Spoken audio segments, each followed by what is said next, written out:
मिठाई वाला कहता है कि मुझे कुछ फायदा नहीं मिलता है इससे। हाँ, खाने भर का मिल जाता है, पर कभी कभी तो इतना भी नहीं मिलता है।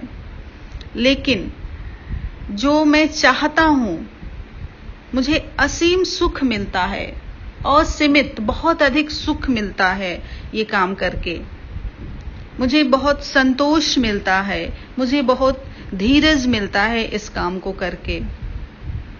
और मैं मैं यही सुख, असीमित सुख और संतोष चाहता हूं। सो कैसे, वह भी बताओ। रोड़ी पूछ रही कि ये कैसे। अब व्यर्थ उन बातों को क्यों चर्चा करूं। मिठाई वाला कह रहा है कि बिना मतलब में क्यों वो सब बातें बताऊं आपको। उन्हें आप जाने ही दें, उन बातों को सुनकर आपको दुख ही होगा। जब इतना बताया है तब और भी बता दो। मैं बहुत उत्सुक हूं, तुम्हारा हर्जा न होगा। हर्जा यानी नुकसान नहीं होगा। मिठाई मैं और भी ले लूंगी।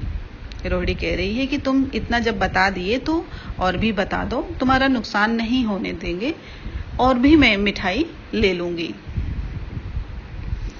अतिशय गंभीरता के साथ मिठाई वाले ने कहा। अतिशय, बहुत अधिक गंभीरता के साथ मिठाई वाला बोला। मैं भी अपने नगर का एक प्रतिष्ठित आदमी था, सम्मानित व्यक्ति था। मकान, व्यवसाय, गाड़ी, घोड़े, नौकर, चाकर सभी कुछ था। स्त्री थी, छोटे छोटे 2 बच्चे थे। मेरा वह सोने का संसार था। बाहर संपत्ति का वैभव था, भीतर सांसारिक सुख था। बाहर संपत्ति का वैभव था, बहुत सारे धन संपत्ति थे उसके पास, व्यवसाय, उसका काम धंधा बहुत अच्छा चलता था। और घर में भी सांसारिक सुख था, यानी स्त्री पत्नी थी, 2 छोटे छोटे प्यारे बच्चे थे, तो घर में भी सांसारिक सुख था। स्त्री सुंदरी थी, मेरी प्राण थी। बच्चे ऐसे सुंदर थे जैसे सोने के सजीव खिलौने। उनके अठखेलियों के मारे घर में कोलाहल मचा रहता था। 2 जो छोटे छोटे बच्चे थे वो पूरे घर में खेलते रहते थे और कोलाहल शोरगुल मचाते रहते थे। समय की गति, विधाता की लीला अब कोई नहीं है। बहुत दुख से कहता है कि विधाता की लीला, ईश्वर की जो लीला है, भाग्य में क्या लिखा है ये कोई नहीं जानता है। विधाता क्या करता है, क्या करने वाला है, ये कोई नहीं जानता है। समय बहुत बलवान है। दादी, प्राण निकाले नहीं निकले। कह रहा है मिठाई वाला कि अब कोई नहीं है, पत्नी, बच्चे कोई भी नहीं बचे हैं। प्राण निकाले नहीं निकले, यानी कि मैं मर नहीं सका उनके दुख से, क्योंकि मेरे वश में नहीं था मरना। इसलिए अपने उन बच्चों की खोज में निकला हूं। वे सब अंत में होंगे तो यहीं कहीं। मिठाई वाला कह रहा है कि जो बच्चे, जो हमारा भरा पूरा संसार था, पत्नी और 2 बच्चे सुंदर सुंदर, वो विधाता ने हमसे असमय ही छीन लिया उनको। अब कोई भी नहीं है, सबकी मृत्यु हो चुकी है। और अब उन्हीं बच्चों की एक झलक इन बच्चों में ढूंढने के लिए निकला हूं। मेरे जो बच्चे हैं वो यहीं कहीं जन्म लिए होंगे। उस तरह रहता, घुल घुल कर मरता। कह रहा है कि घर में रहता, उनको सोच सोच कर हर समय दुखी होता रहता, घुट घुट कर मरता रहता। इस तरह सुख संतोष के साथ मरूंगा। बच्चों के बीच में रहता हूं तो मुझे संतोष मिलता है, मुझे सुख मिलता है। तो मैं सुखी खुशी से मरूंगा।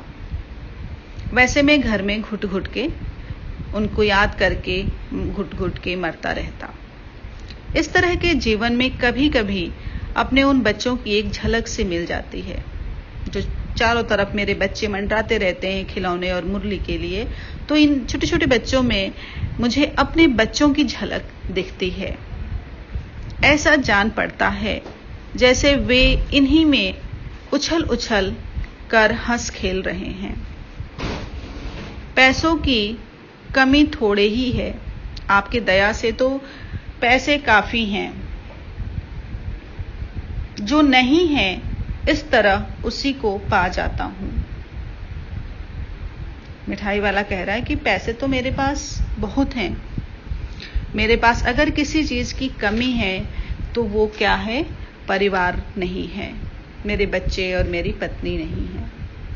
बच्चों, इस वाक्य से परिवार का महत्व भी पता चलता है, क्योंकि हमारे पास संसार की चाहे जितनी भी संपत्ति हो, अगर परिवार नहीं है तो सारी संपत्ति अर्थहीन है।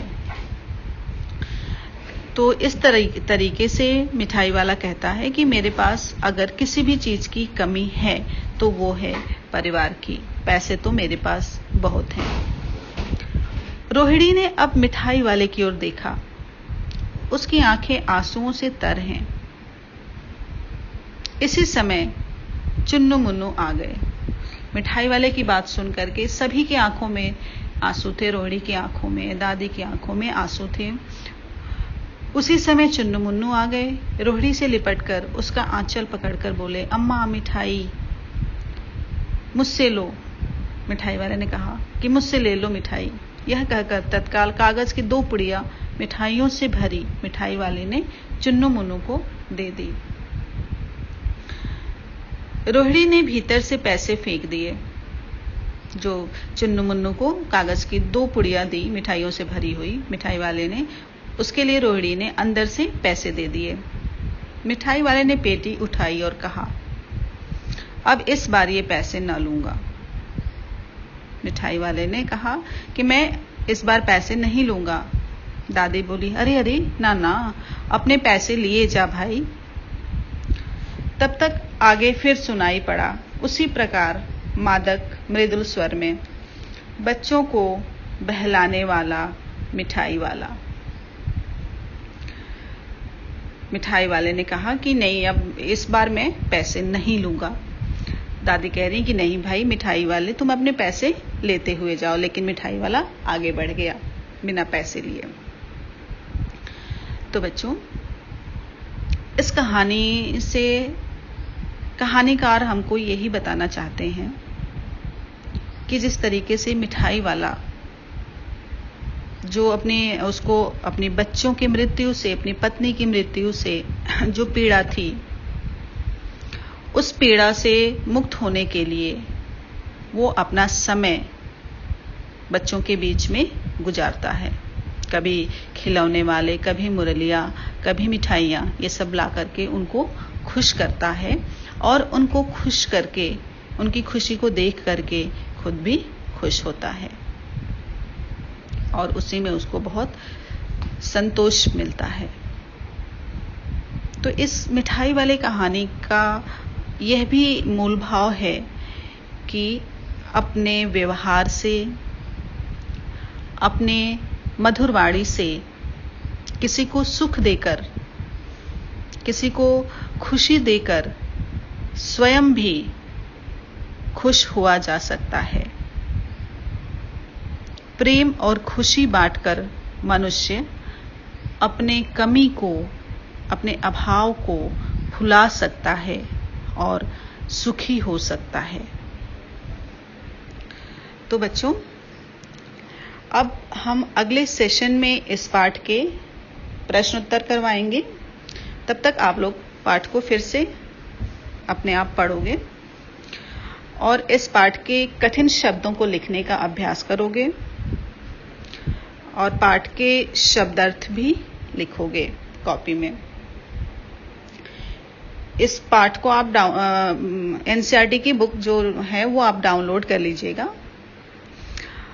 और अपने आप पढ़िएगा। अगर आपको बुक मिल गई है, शॉप से आपने खरीदी है, तो बहुत अच्छी बात है, नहीं तो आप डाउनलोड करके और ये पाठ पूरा आप पढ़िएगा। पाठ का सारांश अपने शब्दों में रफ कॉपी में लिखने का अभ्यास करिएगा। हमने जब पाठ पढ़ाया था, शुरू किया था, तभी हमने आपको पाठ का सारांश भी बताया था, लेखक के बारे में बताया था, फिर हमने पाठ का सारांश बताया था। तो कोड आपके पास पिछला भी होगा, एक बार फिर से आप वो वीडियो देख लीजिएगा, सारांश आप एक बार देख लीजिएगा और उसको लिखने की प्रैक्टिस करिएगा। और पिछले सारे काम जो भी दिए गए लिखित कार्य आप उसको कंप्लीट करिएगा। और घर में रहेंगे, सेफ रहेंगे, तो अगले वीडियो में हम आपको प्रश्नोत्तर करवाएंगे। धन्यवाद।